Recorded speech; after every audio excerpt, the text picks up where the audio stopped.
알고 있는 말씀입니다. 여러분, 먼저 우리가 영화나 드라마를 볼 때 어떤 내용을 이렇게 강조하거나 또는 극적인 효과를 내기 위해서 갑자기 어떤 장면이 딱 되면은 슬로우 비디오가 되면서 주인공이나 그 주인공이 겪고 있는 상황들이 부각되는 그런 장면을 본 적이 있을 겁니다. 이런 촬영 기법을 슬로우 모션 기법이라고 한다고 해요.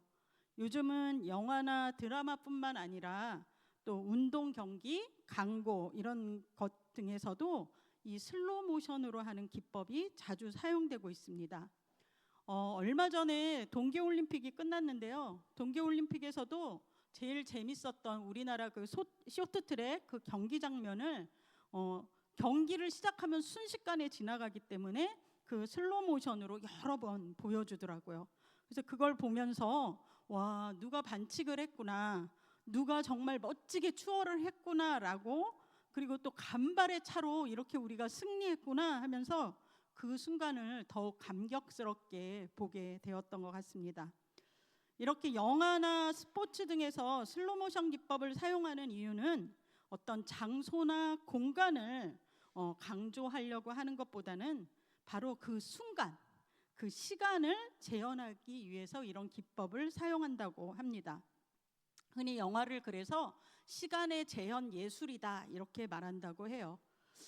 눈에 보이지 않는 시간, 그 어떤 순간을 포착해서 그걸 확대해서 사람들 기억 속에 그 순간을 강렬한 기억으로 남기기 위해서 이 슬로우 모션 기법을 자주 사용합니다. 우리가 봤던 기억에 남는 여러분 손에 꼽는 그 인생 영화라고 하는 명장면들도 이런 슬로우 모션 장면을 삽입한 것들이 많아요.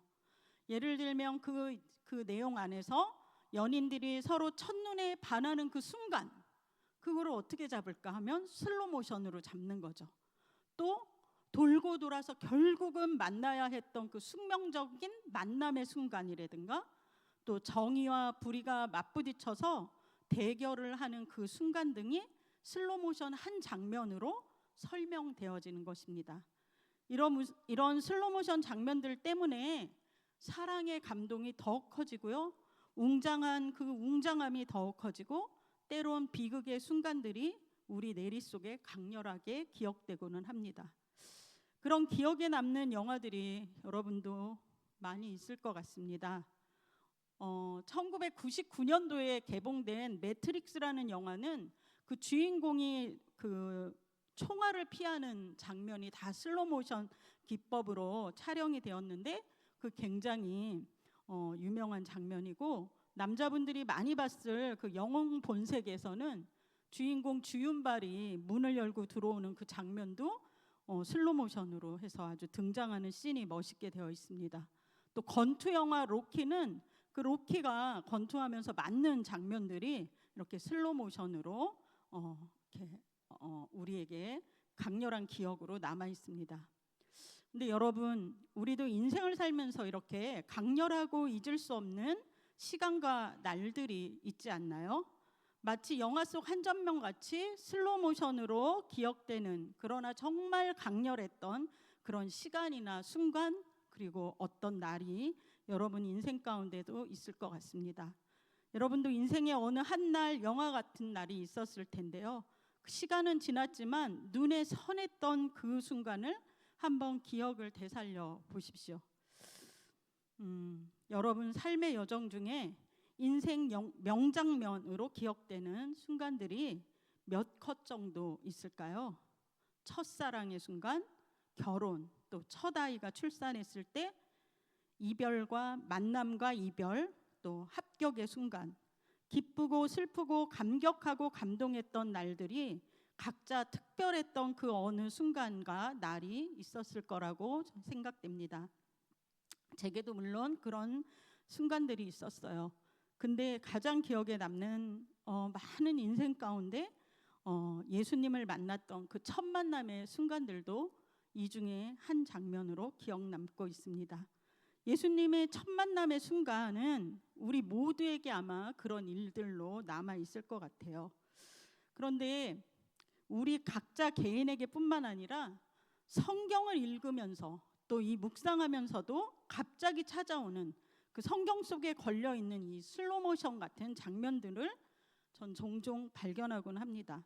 주로 예수님과 어떤 사람들, 예수님과 어떤 상황들이 그 만나는 그 만남의 순간들에 그 슬로모션이 걸리는 거죠. 그래서 제가 묵상하며 크게 느꼈던 그런 슬로모션 순간들은 해당장 야이로의 그 딸을 고치려고 갈 때 죽었다고 얘기를 들었는데 그 순간 그 아버지의 떨리는 마음과 예수님이 가려고 하는 그 순간들이 기록은 안 돼 있지만 그 짧게 빛나는 행간 사이의 순간들 속에서 슬로모션이 잡히고요.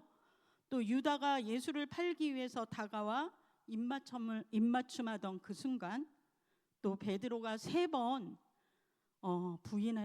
부인하자 예수님을 부인하자 곧 닭이 울던 그 순간들이 제가 말씀을 읽으면서 만났던 이 슬로모션 걸렸던 장면들이었습니다.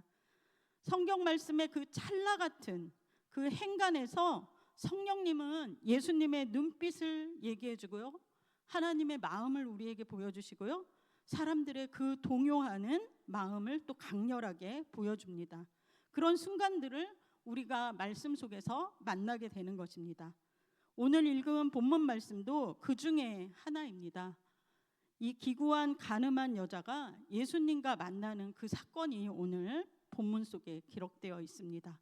오직 예수와 그 가운데 서 있는 여인의 모습이 우리 모두에게 슬로모션처럼 들어오는 그런 시간인 것 같습니다. 모두가 그렇게 느꼈으면 좋겠습니다. 제 눈에는 그렇게 느껴졌습니다. 사실 오늘 본문 말씀은 우리가 너무 잘 알고 있기 때문에 이 줄거리를 다 말 안 해도 기억하실 겁니다. 본문 8장 1절의 시작은 예수는 감난산으로 가시니라 라고 시작하고 있는데요, 사실 이 8장 앞에 있었던 7장 53절 그거를 이어서 한번 보면은 이 문장이 더 잘 들어오고 있습니다. 그래서 8장 들어가기 전에 우리가 앞장인 7장을 조금 생각해 봐야 되는데요, 이 7장은 유대인의 3대 명절인 그 초막절에 있었던 예수님의 행적과 또 성전에서의 가르침에 대한 내용들이 쭉 나오고 있어요. 그런데 이미 소문이 나 있던 이 예수님의 가르침이 다른 사람들하고 다르게 권위 있는 가르침이었고, 이 가르침과 행적과 이적들 때문에 예수님에 대한 평판은 제각각 의견이 달라져서 분분하고 소동까지 일어나고 있는 중이었습니다. 7장을 쭉 살펴보면 어떤 사람은 우리를 미혹한다고 막 무리들은 얘기를 해요. 또 어떤 사람은 예수님에 대해서 정말 좋은 사람이라고 얘기를 하고 있고요, 또 어떤 사람들은 이 사람은 정말 그리스도인이야, 그 선지자야 라고 이렇게 말하기도 합니다. 그러나 그 중에 기득권을 가지고 있었던 서기관이나 바리새인들은 이 예수의 소문을 듣자마자 그 예수를 잡아야 되겠다, 신성모독이다 이렇게 하면서 그를 잡고자 하는 그런 일들도 벌어지고 있는 중이었습니다. 그때 사람들이 이제 이런 상황 속에서 7장 53절 그 마지막 절에 예수님의 가르침을 들었던 사람들이 각자 집으로 돌아가고, 예수님은 자신이 익숙했던 그 감난산으로 가셨던 것이 연결되고 있는 것입니다. 이런 배경하에서 다음 날 아침 일찍 예수님은 또 산에서 내려오셨어요. 그리고 다시 성전에서 거기 나와 있던 백성들에게 하나님의 말씀을 가르치고 있는 순간이었습니다. 그런데 3절부터 사람들 사이에 시끄러운 소리가 들리기 시작하는 장면이 시작됩니다. 무슨 일이 일어났나 봤더니 서기관들과 바리새인들이 간음하다가 현장에서 붙잡힌 한 여인을 끌고 들어와서 사람들 가운데 세워놓는 것입니다. 그리고 그들이 예수님께 질문합니다.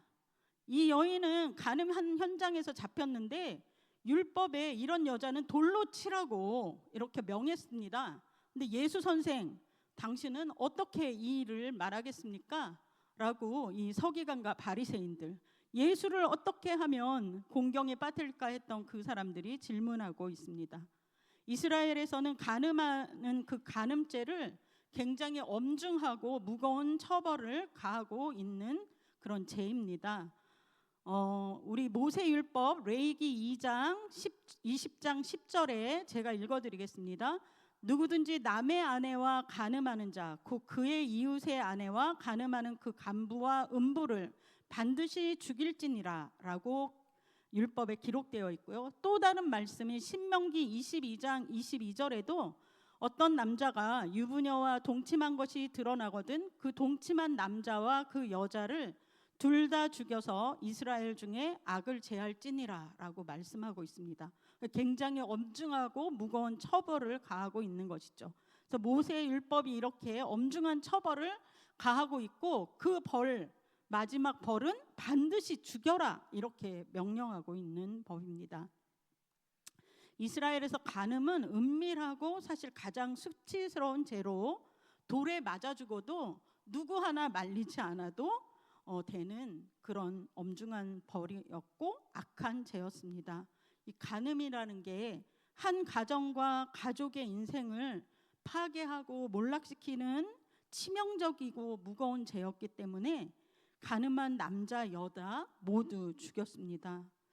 오늘날도 마찬가지죠. 그러나 너무 불행하게도 이 간음에 대한 경각심도 사라지고 또 이제 간통죄도까지 폐지가 돼서 세상이 정말 더 악해가는 것이 너무 슬픈 현실이 되었습니다. 이렇게 간음이 엄청난 죄악이었기 때문에 이스라엘에서는 하여간 그 간음죄를 지은 한 여인을 발견했다는 것은 엄청난 일이었고 그 간음죄를 지은 한 여인을 끌어다가 그 처벌에 대해서 이제 서기관과 바리새인들이 예수에게 모세의 율법을 막 이렇게 들이대면서 예수님의 답이 무엇인지 재촉하고 있는 상황이 벌어지신 것입니다. 근데 사실 이 서기관들과 바리새인들에게 예수의 그 중요한 것이 그 뭐라고 답할까? 답이 얼마나 신기하고 놀라울까? 정말 예수님은 어떤 가르침을 줄까? 이런 거에 초점이 있는 게 아니었고요. 예수를 못 잡아서 안달이 났기 때문에 이 현장에 잡힌 간음한 여자를 세웠던 이 일로 예수를 시험에서 함정에 빠뜨리고 또 고발할 수 있는 절호의 찬스를 얻었다고 이들은 아마 생각했던 것 같습니다. 이 교묘하고 악랄한 서기관과 바리새인들에게는 그 간음한 여자는 예수를 잡는 데 사용하는 단지 그냥 하나의 도구였고 군중들에게는 경멸과 모멸의 대상일 뿐만 아니라 누구도 그 여인이 당하고 있는 지금 이 부끄러운 수치나 두려움에 관해서는 아무도 관심이 없었습니다. 한편 예수 앞에 이렇게 기세등등한 서기관들과 바리새인 또 군중들과는 달리 간음죄를 지은 이 여인은 현장에서 붙잡혀 왔기 때문에 사실 변명의 여지가 없는 죄인으로 서 있었습니다. 3절에 끌려왔다라는 표현이 있는데요. 이 표현으로 봐서 아마 그 여인은 옷도 신발도 제대로 갖추지 못하고 머리채가 이렇게 잡혀가지고 그 자리에 들어왔던 것 같아요. 그래서 웅성웅성거리는 사람들이 서 있는 그 한가운데에 세워져 있는 것입니다. 여러분, 그녀가 세워진 자리는 어떤 자리였을까요? 우리 한번 생각해 볼 필요가 있을 것 같습니다. 들키고 싶지 않았던 가장 은밀하고 부끄러운 수치가 완전히 까발려져서 사람들의 그 정죄를 받고 있는 그런 자리였던 것이죠. 사람들의 경멸의 눈빛과 수군거림, 웅성거림, 그리고 계속되는 비난의 소리가 계속 퍼지고 있는 자리였던 거죠.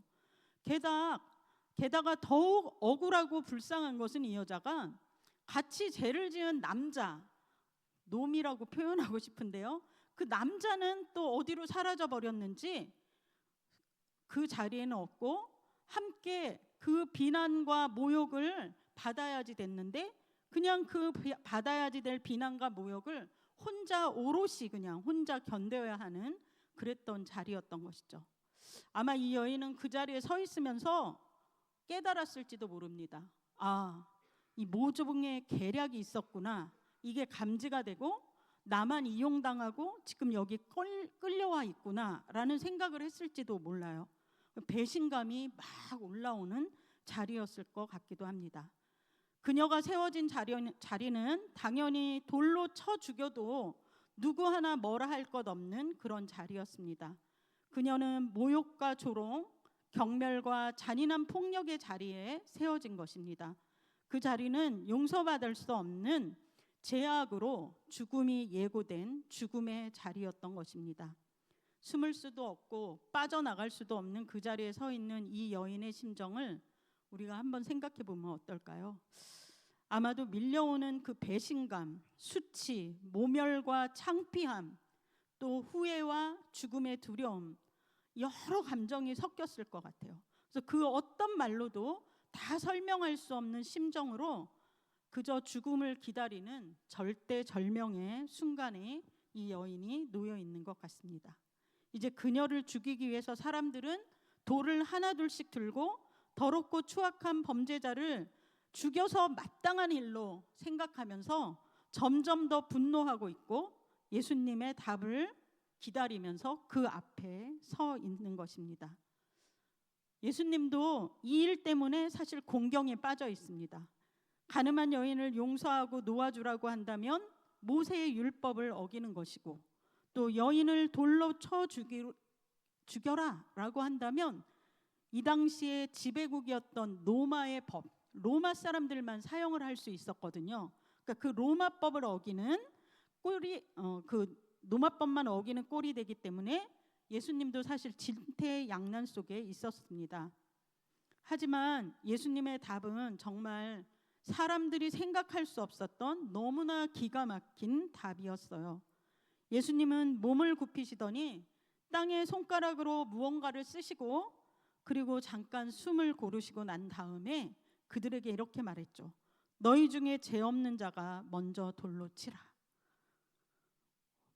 사람들은 돌로 치라고 하는 말 그 전에 뭘 썼을까 막 이렇게 궁금해하는 것 같은데, 많은 주석가들은 사실 뭐 죄의 목록을 썼을 것이다, 십계명을 썼을 것이다, 뭐 여러 추측들이 나와 있는데요. 사실 그거는 아무도 모르죠. 그런데 예수님은 그 잠시 숨 고르는 시간을 이용해서 그들의 분노를 잠깐 잠재우시더니 너희 중에 죄 없는 자가 돌로 먼저 치라고 한 이 권위 있는 한 말씀이 너무나 결정타였습니다. 예수님이 이 권위 있는 한 말씀은요, 예수님 실수하는 그 한마디를 기다리던 서기관과 바리새인들에게는 물론하고 자신들을 떳떳하다고 모여 있었던 어른부터 젊은이까지 양심의 가책을 받고 들었던 돌들을, 그 비난의 돌들을 내려놓고 그 자리를 떠나가게 했습니다. 그 어떤 논쟁도 없었고요. 어떤 누구도 한 사람도 와서 예수님한테 반항하지도 않았습니다. 그리고 그냥 떠나갔죠. 제 생각에는 아마 도망갔다고 생각이 듭니다. 그리고 말씀 9절이 이어지고 있습니다. 우리 9절은 같이 한번 읽어볼까요? 8장 9절. 이 내용하고 조금 겹치지만 9절 제가 읽어드릴게요. 그러면 그들이 이 말씀을 듣고 양심의 가책을 느껴 어른으로 시작하여 젊은이까지 하나씩 하나씩 나가고 오직 예수와 그 가운데 섰는 여자만 남았더라. 오직 예수와 그 가운데 섰는 여자만 남았더라. 오직 예수와 그 가운데 서 있는 여자. 사람들의 웅성거림이나 폭력적인 애침, 또 뿜어내던 분노에 살기 어린 죽음의 그림자가 사라지고 갑자기 찾아온 고요한 정막이 흐르는 거기에 오직 예수와 그 가운데 선 여자만 지금 남아 있습니다. 은밀한 죄악이 드러나 수치와 모멸감으로 가득했던, 죽을 수밖에 없던 한 여인과 오직 그 죄를 정죄할 수 있는 단 한 분, 그 예수님이 그 한가운데에서 만나는 이 순간이 찾아온 것입니다. 제게 바로 이 슬로우 비디오가 걸렸던 장면이죠. 그녀 인생에서 이런 상상할 수도 없는 일이 일어난 것입니다. 이 순간이 어떤 일이 일어났을까요? 이제 이 순간부터 주님은 우리에게 더 놀라운 말씀을 이 여인에게 들려주시고 있는 걸 봅니다. 10절과 11절에서 예수님은 땅에 쓰셨던 그 손으로 쓰시고 있던 자리에서 일어나서 그 여인에게 묻습니다. 너를 고발한 그들은 어디 있느냐? 너를 정죄한 자가 없느냐? 그 여자가 대답합니다. 아마 굉장히 떨리는 목소리로 대답했을 것 같습니다. 주여, 없습니다. 그녀를 둘러싸고 고발하고 정죄하던 자들이 사라져도 그 가운데 서 있을 수밖에 없는 완전한 죄인인 그 여자에게 주님이 다가오셔서 말씀하시는 것입니다. 나도 너를 정죄하지 아니하노니 가서 다시는 죄를 범하지 말아라. 이 놀라운 말씀을 너무나 따뜻하고 부드러운 음성으로 들려주시고 있는 것입니다. 우리 인생에서 예수를 만난다는 것은 바로 이런 것인 거죠. 여러분, 이 말씀을 듣는 이 순간, 이 장면, 이것은 예수님의 용서와 구원의 은혜를 경험하는 그 순간이고, 그리고 우리는 그 현장을 지금 이 말씀을 통해서 목격하는 것입니다. 그 여인의 반응은 더 이상 말씀에 이어져 있지는 않고 있거든요. 근데 상상해 보면 아마 굉장히 놀란 얼굴로 숙였다가 그 얼굴을 막 들었을 것 같아요. 그리고 주체할 수 없는 용서의 은혜 때문에 엎드려서 막 하염없이 울었을 것 같기도 합니다. 그리고 단연컨대 아마도 이 순간은 이 여인 평생의 삶 속에서 슬로우 모션의 그 강력했던 기억처럼 슬로우 모션이 걸려서 그 인생의 명장면으로 기억되는 날이 되었을 것입니다. 여러분, 가늠하다 잡힌 여인의 이야기는 죄를 논하는 그런 말씀이 아닙니다. 죄에 대한 그런 목록, 너 간음죄를 짓지 말아라, 이렇게 우리에게 도덕적 말씀을 하시는 게 아니라 죄에 대한 용서와 구원의 은혜를 베푸시는 예수 그리스도의 사랑을 보여주고 있습니다. 구원의 은혜와 용서의 기쁨을 얻은 이 여인은 이제 회복과 희망과 자유가 임했을 것이 분명합니다. 그리고 가서 새로운 삶을 시작하였을 것입니다. 왜냐하면 구원의 은혜를 경험한 모든 사람들에게는 새로운 피조물로 살아가려는 열망이 시작되기 때문입니다. 그런데 너무 안타까운 일은 그 가운데 남아서 서 있어야 할 사람들이 그 여인 하나밖에 없었다는 것이에요. 그 가운데 서 있어야 할 사람들이 더 많이 있어야 된다고 생각하지 않아요, 여러분? 고발하고 정죄하던 어른과 젊은이들이 그 가운데에 서 있어야지 되었던 거 아니었을까요? 왜냐하면 그 여인을 돌로 치라고 했는데 죄 없는 자가 아무도 그 여인에게 돌을 던졌던 사람이 없었던 걸로 봐서는 모두가 죄인이었는데 아무도 남지 않았습니다. 예수님 앞에서 떠나간, 아니 도망간 사람들은 왜 예수님 앞에 서 있지 않았을까요? 그들은 어떤 사람이었을까요? 그들은 율법을 잘 알고 지킨다고 생각한 사람들이었습니다. 자신들의 죄는 보지 못하고 남의 죄를 조목조목 따져서 신랄하게 비판하는 사람들이었을 것입니다. 그리고 죄인의 자리에는 서지 않는 사람들이었죠. 그리고 예수를 만나고 싶어 하지도 않는 사람들이었습니다. 오늘 우리는 어떻습니까? 돌을 들었던 사람들입니까? 아니면 이 가늠한 현장에 예수님과 함께 남아있는 그 여인과 같은 사람들입니까? 예수를 믿는다고 하지만 우리 안에도 더러운 욕심, 탐심, 시기, 질투, 비방, 분노, 정욕이 여전히 있지 않습니까? 오직 판단과 정죄하실 분은 주님 한 분이지만 여전히 다른 사람을 판단하고 정죄하는데 우리가 너무 빠르지는 않나요? 어쩌면 우리가 지은 죄는 가늠한 여인에 비해서 아무것도 아니라고 생각할 수 있을지도 모릅니다. 종교적 자만에 빠져서 그리스도의 이름으로 정죄하고 비난하고 판단하는 자로 상처를 내면서 살아도 무감각하게 살고 있을지도 모릅니다. 들키지 않았을 뿐 우리도 실상은 가늠한 여인과 별반 다를 것이 없는 죄인인 것을 잊고 있는 것입니다. 주님과 나 단둘이 마주하는 날 없이 이 세상 풍조에 맞추어서 죄에 둔감하고 자책과 회개 없이 주님과 적당한 거리를 두면서 살고 있지는 않은지 우리를 돌아봐야 할 것입니다. 사랑하는 여러분, 우리 모두 하나님의 은혜가 필요한 존재입니다. 판단하고 정죄하고 비난하는 그 자리가 아니라 바로 우리가 가늠한 여인이 섰던 바로 그 자리로 나가서 예수님을 만나야 하는 것입니다.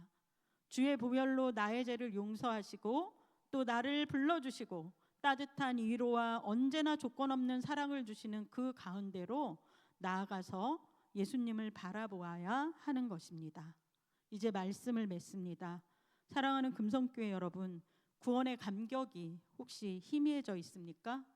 하나님의 무한한 사랑과 은혜를 누리고 살고 싶습니까? 영적 회복과 변화가 필요합니까? 과거의 상처가 여전히 나를 묶고 있어서 한 발자국도 못 나가게 합니까? 아니면 남에게는 말 못할 연약함이 있습니까? 아니면 혹 아직 주님을 인격적으로 만나지 못하셨습니까? 그렇다면 이제 우리도 돌맞을 죄인의 그 자리, 그 한가운데로 나가서 서야 합니다. 거기에 누군가를 세우는 자가 되지 말고 돌을 놓고 돌아서지도 말아야 합니다. 가늠한 여인과 함께 서 있는 자가 되어야 할 것입니다.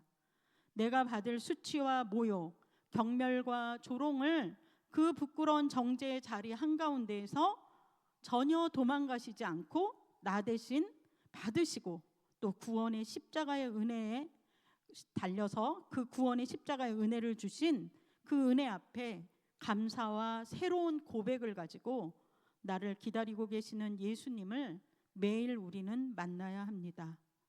그래서 내 삶에 무너진 곳, 또 식어진 사랑의 마음이 구원의 감격과 회복의 충만한 기쁨이 넘치는 인생의 명장면을 오직 예수님과 함께 멋진 믿음의 삶을 만들어가는 그 날들이 계속 되어지기를 주님의 이름으로 정말 축복하고 또 기도합니다. 같이 기도하겠습니다. 하나님, 오늘 가늠한 여자를 통해서 우리가 있어야 할 자리들에 대해서 다시 한번 배우게 됩니다. 주님, 우리를 찾아오셨던 그 순간들 저희에게 다시 한번 기억나게 해 주십시오. 그곳은 우리의 수치가 버려지고 그곳에서 우리는 회복이 일어났고 하나님, 그곳에서 우리는 주님을 만났습니다. 하나님, 우리 매일 그 자리에 나가서 주님의 말씀을 듣게 해주시고 우리에게 새로운 비전과 하나님의 명령을 받는 새로운 날들이 계속해서 우리에게 이루어질 수 있도록 은혜를 더욱더 부어 주시옵소서. 행하실 주님을 기대하며 예수 그리스도의 이름으로 감사하며 기도드렸습니다. 아멘. 교회 소식을